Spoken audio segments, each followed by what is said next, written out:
Namaste to all. In this short audio, we will see some 15 facts about Vedas. This video will be very useful for those people who have newly subscribed to my channel.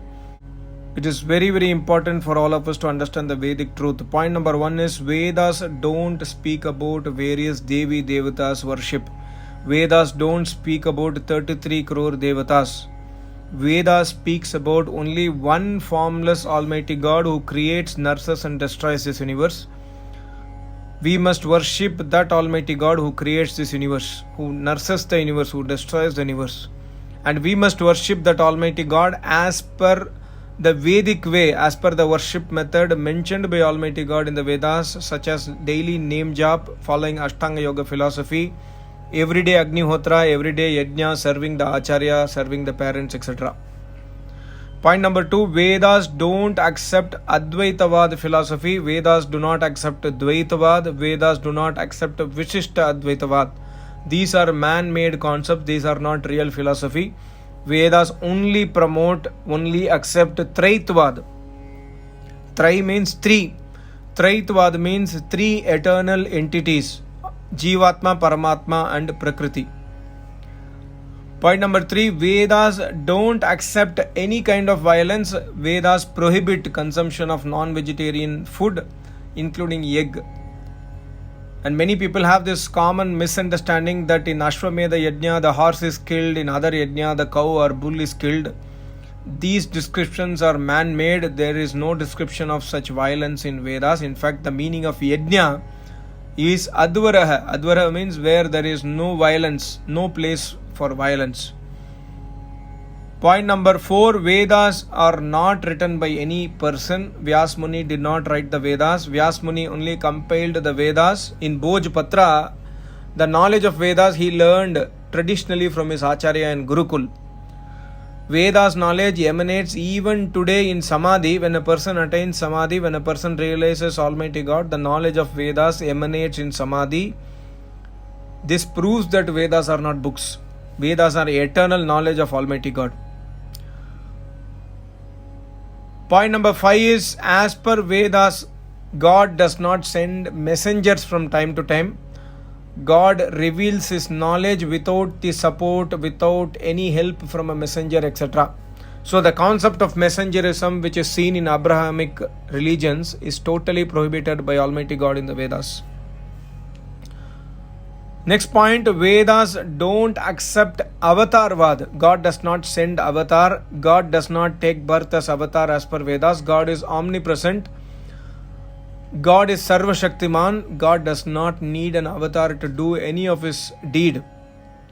So avatarvad, idol worship, is totally prohibited by Almighty God in the Vedas. In fact, God says in the Vedas about punishment for idol worshippers.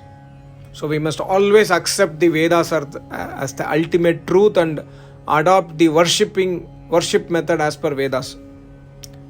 Next point, Almighty God is always one, but His names are many. Brahma, Vishnu, Mahesh, Shiva, Indra, Mitra, Varuna, Prajapati, Agni. These are the names of one formless Almighty God. The names are so many depending upon the quality of Almighty God. For example, Vayu means Vagati Gandhanyoho, one who is Sarva Shaktiman, one who destroys this universe. God is so powerful that He destroys this universe. That's why His name is called as Vayu. So Veda says, Ekam Sadvipra Bahuda Vadanti. Sat Ekam.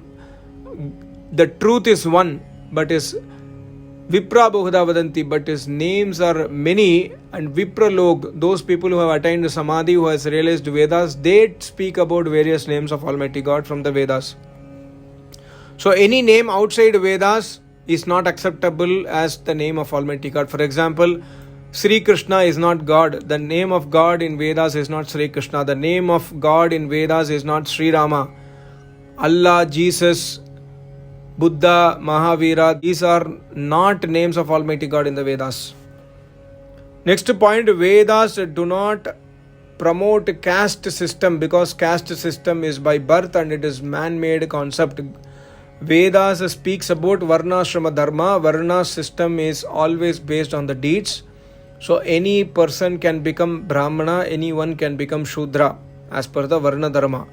And that is awarded by the head of the Gurukul, the Acharya, after the completion of the Samavartan Sanskar or after the completion of the studies of the pupil in the Gurukul. The next point is Vedas do not accept many ways to attain Almighty God. There is only one way. Na anya pantaha vidyate ayanaha. There is no many paths to attain Almighty God. There is only one path, and that is the Vedic path of worship. Next point, there is no existence of Swarga and Narak as a separate space or place somewhere in the sky, that after death people will go to Swarga and Narak. Swarga and Narak are defined in Vedas as the place. Swarga means a place where there is happiness. Narak means a place where there is pain and miseries.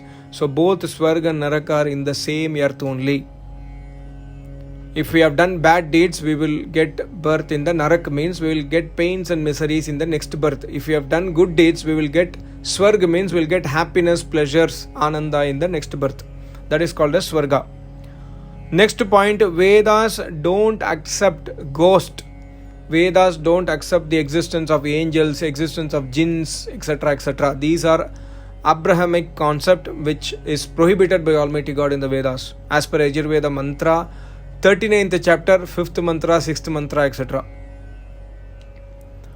Next point, God does not send books from time to time to amend His knowledge. Somebody says that, Vedas got corrupted, so God sent Bible got corrupted, so God sent Quran. This is not. Vedas can never be corrupted because Vedas are not books. Vedas are revealed in Samadhi even today. Vedas are pure as Almighty God. So God does not send books from time to time. So whatever books are existing, these are man-made books. It is our own wish to follow it or not. But God says in Vedas, do not ever read books written by normal human beings. You can read books written by Rishi Munis who have attained Samadhi. This is what God says in the Vedas. Next point, God says in Vedas that His rules are unchallengeable and unchangeable at any point of time. Nobody can ever change the rules of Almighty God in the Vedas. This is what God says in Rig Veda 3rd Mandal. Last point is Vedas do not promote the present astrology, the present palmistry, the present Vastu Shastra and other tricks which were made by human beings or which are being made by human beings to trick, to loot the people, to make fear, to make business out of fear. These does not exist in the Vedas. The astrology, which is the 6th Anga of Vedas, speaks about science, speaks about space study, astronomy, statistics, etc., algebra, etc. God says in the Vedas that the luck or destiny is in your hand. God helps those who help themselves. So when we do hard work, when we do everyday worship, we can achieve what is not achievable. I hope this video helped you. Thank you so much. Namaste. Om.